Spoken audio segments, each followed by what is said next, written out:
getting the desired effects you want inside of your YouTube shorts is kind of hard to do, but this one tool inside of Davinci Resolve, basically the multi-tool of editing, and the more you learn about it, the more things you're going to be able to do. So today I'm going to be showing off the 3 most common ways that I use the adjustment clip tool inside of Davinci Resolve for my shorts. And I just want to spread some of my knowledge out so more people can get started with creating their own clips. So let's just get into the uses. So I will start off by saying these VTubers in these clips today are not VTubers that I work for. These are just people I watch. The first technique I like to use adjustment clip for is what I like to call camera, like a camera effect, where we use the adjustment clip to zoom in and pan around on our clip. And you can see here we've got our clip. I've already added some subtitles in. She's throwing?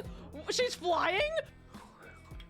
Very sure I've already cut this down to a small part, but you can see, by the way, these subtitles made using my simple subtitle tool, which is available for free over on VGen. Get really quick, easy subtitles with 8 built-in pop-in animations, and you can choose your font, choose your colors. So we got this clip, and I'm going to use the camera technique to zoom in. So now, if we wanted to zoom in down here, we could add some keyframes onto here because we want to get a better look at what's going on in the background here. Sunny here is talking about what's going on. Could zoom in like this, but we're still got like Sunny up here a bit, and we're still missing a bit of the screen. What I should say is a little thing about adjustment clips is basically everything you do to an adjustment clip affects everything underneath it on the timeline. So right now it's going to affect the subtitles and our 2 video tracks. But if I place it underneath the subtitles, it won't affect the subtitles at all. The subtitles will stay in place, but everything else will move. So when we get to she's throwing, that's when we're going to start our adjustment clip here. So we're going to match that up with the subtitles. And we're just going to have that at the end. So we want the zoom to end about here. So we're going to add our zoom keyframe up here to where we want it to stop. We add one where we want to begin, and we're going to come in like this, and then we're going to use the anchor point to move down a bit. So now we've zoomed in on the whole project. I'm also going to quickly add in some curves. I like to do this a lot. Maybe I'll do a video about curves in the future. But now we can see. Oh dear God, she's throwing. She's flying. So oh dear God, she's throwing. Now, so we've done this camera technique where we've used the adjustment clip to reframe our shot to be viewing under. But now if we don't like the fact that it's like, you know, it's cutting off our subtitles here a lot, we can move this underneath the subtitles. Oh dear God, she's throwing. She's flying. The subtitles stay exactly in place, not zoomed in, not anything. So, you know, it depends on what you want the effect to look like. Or we could do something like we make these subtitles smaller. Oh dear God, she's throwing. She's flying. So we got that kind of effect going on. This is a really simple effect. I use this all the time. If you want to zoom in on things when you've got things kind of stacked up on each other, you've made like a scene with like a couple of little clips stacked on top of each other, and you want like a zoom or a pan to go over things. The camera technique, I like to call it, I guess it's more like reframing, something I use all the time. I literally use this like 50 in every shot I do. There's like 50% of it has one of these over it at some point. I use this all the time. She's flying. Super simple. The next one I like to call is like the I don't know what I'd call it, like the background distinction, I guess. We've got this clip from Yan. She's talking about Labubus. Labubus before everybody can buy them. So we've got the Labubu come into the shot, but it's kind of messy with the background. It's hard to kind of this is just a mess up here, right? Like it flew in, but now everything's in the way. Oh, it's a mess. So what we're going to do is we're going to darken and blur the background using an adjustment clip. Now we could do this on the clips themselves, but we'd have to do it twice, and then if you want to add more clips underneath, you would have to add it to that. It's a mess, right? So instead we're just going to get another adjustment clip, bring it in. I'm going to cut it to the length we want. And to do this, we're going to do this from the Fusion page. But don't worry, this is going to be really, really simple. So we just want to make sure we clicked on the media in at the bottom of the Fusion page, press Control Space, and it'll bring up this little menu. You just want to type in Gaussian blur, and it'll add a little Gaussian blur node here. And I just leave this on the default of 0.4. But you know, you can change that to what you want. And then we want to add in a brightness contrast node as well. And then up here on the gain, I turn this to about 0.3. So now it's darkened. We're not going to keyframe here. We're going to keyframe back in the panel. Now you can see the Labubu stands out a lot more in the background. It's like got the focus, but if we look at it, the background just goes straight black. So I'm going to find that point. I'm going to skip to the keyframe where the Labubu is fully settled in, and we're just going to change the opacity of the adjustment layer. So this will just slowly bring in the effect of the adjustment layer over those keyframes. So it slowly blurs and darkens. And this way we can bring eyes to a subject that is zooming into the screen for like any kind of asset you want to bring in. In this case with Labubu. Sometimes when I have green screen storytime shorts, I like to bring in models from the bottom up. But this is like, again, super easy. And again, just using adjustment clips. And that way, if we could have it on top, and then obviously I'll get the Labubu in too. Or then what we could do is like do this again if we wanted like a different Labubu to pop in over the top of this one. We could do that. And then the last one we're going to do is transitions. Now there's a bunch of these you can make, and I'll only be going over one of them today, but maybe if you want more, I can go over a couple of the types of transitions that I kind of make with this all the time.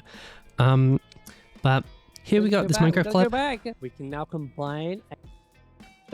Okay, so it's just me walking back at my mineshaft, and then me at my crafting table. So I just want to have a transition here to show like time has passed, right? Again, this is on a 60 frame timeline, so you can change the length of these depending on what you want, but I tend to do 12 seconds, 12 frames even. So 1, 2, 3, 4, 5, 6 this way, all right, from the middle point, and we go 6 back the other way. 1, 2, 3, 4, 5, 6. So we've got this 12 frame adjustment clip here, and we're going to do this in the Fusion page. Now once you've done this once, you could save this in your power bins and use it over and over again if you wanted to. I'm actually just too lazy to do that. I probably should do it, but this is super easy. So we want to add in a transform XF node, and this is going to allow us to transforms. Now what is important up here is up here at edges, you want to change this to wrap. So what this means is if we move it side to side, it's going to wrap our footage underneath it. So if we turn this back to canvas, obviously it's going to go to alpha because there's nothing over here normally. If you wanted to mirror it, I like mirror images it. But if we go back to wrap, it will wrap out. So what we want to do at the start of our clip, make sure we're all the way to the start. We want to add a keyframe, and then all the way at the other end, we want to add another keyframe. But whilst we're at the end, we want to change this to -1.5. And it looks like nothing happened. But that's because it's going exactly enough across to make it's used that wrap to move across a lot and settle perfectly framed where it should be again. So if we play it, it looks like it's kind of infinite scrolling.